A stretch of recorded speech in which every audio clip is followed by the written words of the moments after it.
Magandang umaga mga kaibigan. Once again, this is Chris Neri from California, your aspiring DJ. Uh, I know in the Philippines it's 6:50, almost 7 a.m. in the morning on the 19th of January. Here in California, we are still on the 18th. It's almost 3 p.m. So magandang umaga sa inyo dyan. This topic that I'm gonna discuss this morning is really not only for people here in the United States, for Philippine Americans who are here in the US, but also most probably affected are our kababayan from the Philippines. So this early morning, mga kaibigan, I surfed the web and out of curiosity, I look at the status of COVID cases on the entire world. Okay, talking about great countries like our country, United Kingdom, France, and all other countries in the world. So I have here some brief information which is supported by data that I have researched from the web. Right now, our cases on COVID total in the entire world 331 million. Out of this, 5.55 million died because of this sickness, which translates to a little over 2% death. Now, in United States, which has a population of 333 million, the cases totaled 66.5 million, out of which 851,000 died, which translates to 2.58% against the cases. In India, which has one of the largest population in entire world, I think the second largest population in the entire world, population of 1.38 billion people, has 37.6 million reported cases, out of which 487,000 died, which translates to a little high at 3.53%. Now, we have not even factored the reporting method that India has been doing and how accurate the reporting is. This I can say that United States is ahead of this ball game because of CDC. Their reporting is a lot more accurate, I would say, on so far as data are concerned than any other countries that I could think of. Of course, you got United Kingdom, which also has very good accuracy, and France, Soviet Union, yeah, Chinese, I doubt. But anyway, let's proceed to the data which I have right now. Now, in Brazil, which has a population of 212.6 million, recorded cases is 23.1. That is what they have reported. And out of that, 621,000 died, which translates to 2.92%. United Kingdom, which has a population of 67.22%, 67.22 million, has cases of 15.3 million, out of which 152,000 died, which translates to 2.26% out of the cases. France, for instance, which has a population of 13.9, I'm sorry about that, which has a population of 67.39 and 13.9 million cases, 124,000 died, which translates to 1.84%. Now,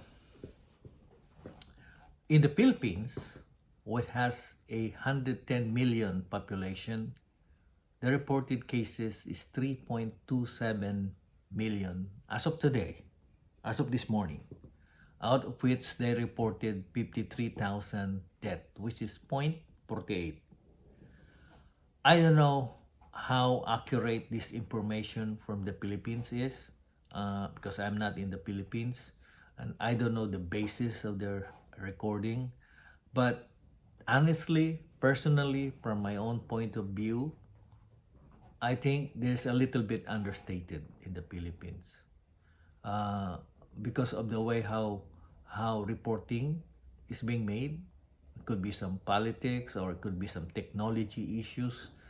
I would say roughly, probably, the Philippines will have almost the same level as percentage-wise, so far as in Brazil is concerned. I would say probably active cases in the Philippines should be at least 5 million, and double that 0.48 to 2%. Regardless, okay, Philippines is very resilient.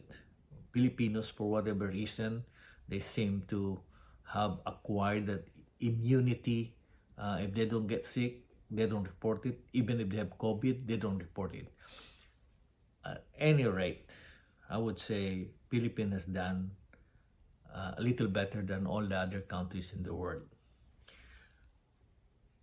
But to give you some perspective of what and how many people really are dying aside from COVID, just to give you an idea, in car accidents alone, it has been recorded in the Philippines that the car accidents in the Philippines is something like 2% of the entire populations on a yearly basis. So Philippines has 110,000 million population, 2% of that, around 220,000 death because of accident. And that could be a little low because not a lot of accidents are being reported, but this is through reporting from insurance companies, claims, everything. So death in the Philippines in accident is almost similar or a little lower than the death of accidents in our country, in the US. In the US, car accidents averages around 1.8% of the entire population. So there's a lot more people that dies on car accidents, not only in the Philippines, but also probably in the United States. So my point is, I think there are a lot of exaggerations on what this COVID virus can do, especially Omicron. A lot of people might have suffered Omicron sickness. They have not reported it because 1 or 2 days you get better. Who knows who got it? Who knows did not get it? Because not all are being tested. In the US, testing is very aggressive. So I would say the reporting method here can be trusted. Not 100% though. In the Philippines, the reported cases are way underrated. But even then, the death because of COVID and even Omicron is too negligible. And the reason why I'm pointing that out is the restrictions being implemented by our government is very harsh. That means to say, the people involved in making all these decisions, like for instance, travel restrictions, okay? A lot of tourist-related businesses in the Philippines are almost dead. You know why? Aside from requiring all these tourists, especially me from United States, the reason and only reason why I cannot go home is because of this quarantine issue. In the past, I go home at least twice a year. And every time I go home, in my particular case, I spend at least $10,000 just for myself. That's the amount I spend. That's the very realistic amount of money that we spend as a balikbayan when we go home to the Philippines. And that's only me. Think about all the other tourists that has been denied entry because of quarantine.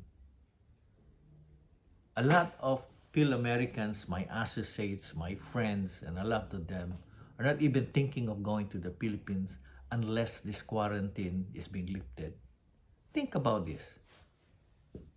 Most of those Phil-Americans are planning to go to the Philippines. They have fully vaccinated. They have boosters. They even have COVID testing during 24 or 48 hours before the trip.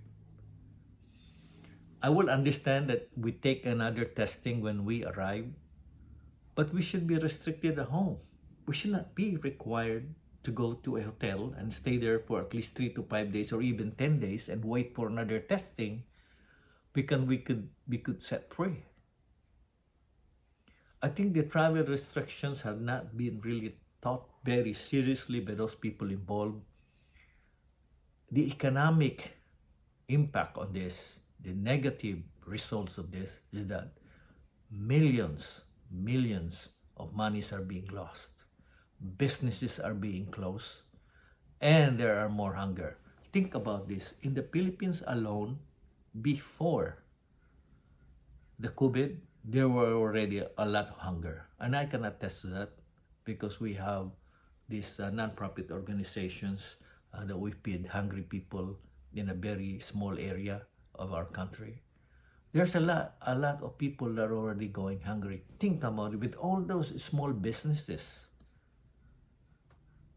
in the Philippines being shut down because of this COVID and travel restrictions, a lot of those goods that are supposed to be brought to an area freely, and because of these travel restrictions, are not being done. The economy of the Philippines is so small that it cannot afford to continue to impose very strict travel requirements. This will eventually kill the economy of the Philippines. That's my personal opinion. I have studied a little bit about economics, and by profession, I have been a CPA, an accountant, and I'm still is.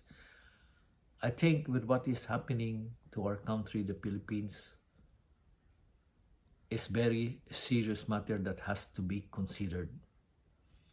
I think the government should relax the travel requirements, especially for tourists, as long as they can prove that they have this vaccination, as long as they have proved that they are COVID-free, they should go freely, just like United States. Once you arrive in the US, there's no testing, there's no quarantine. Just the same. A little over 2% death. Even if you suffer with COVID, there's no 100% death. It's only a little over 2% or could be less. At any rate, my point is really to point out that our government in the Philippines should really think seriously about this, and whoever is in charge makes an in-depth analysis of the economic impact of this, not only for people who are rich, who are in the positions in the government, but for those poor of the poor. I sympathize for those people who could barely eat. I am a witness to them. I have classmates and friends who are suffering from financial situations that we could never imagine for those people that are here in the US. I think it's about time that whoever is in the position of our government should study very carefully the effect of what they have done on the travel restrictions for international travel, which is very important for me. Especially that I would wish to visit. My mom was 95 years old. I would like to see her before her death. The only reason that's preventing me from going home, honestly, is my personal opinion, is because of these travel restrictions. And I think this is true. I've heard it from a lot of my Phil-American associates, from a lot of my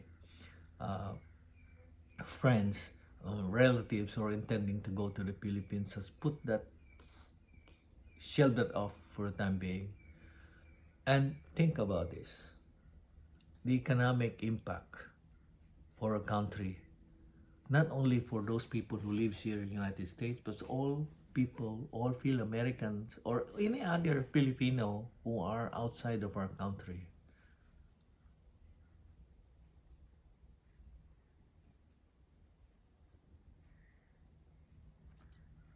I don't know.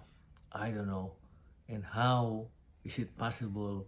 And I think if we rally together, all those Phil-American outside, or all those Filipinos outside of the United States, should rally together and try to convince our government to relax the quarantine period, to relax the travel restrictions being imposed to Filipinos who are born in the Philippines.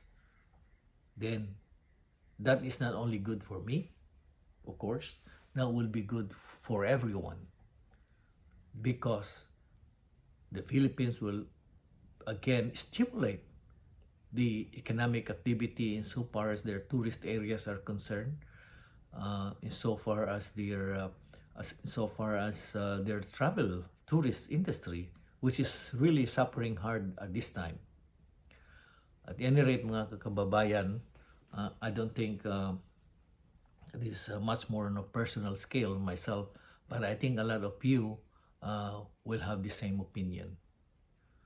We can only pray that there will be changes, and that changes will happen to prevent the ordinary Filipino tao to suffer further. It's the poorest of the poor of the Philippines that really suffers with all these restrictions, local travel, international travel, and a lot of small stores, a lot of malls that are being closed. I have seen some news from some relatives there that a lot of small stores in malls, in big malls in the Philippines, all over our countries, are closing because there are no one buying. I hope this will reach the government who is in a position to change all of this. Once again, ladies and gentlemen, thank you for listening to this reporting of mine. This is your DJ from San Francisco, California, and till we meet again, bye-bye.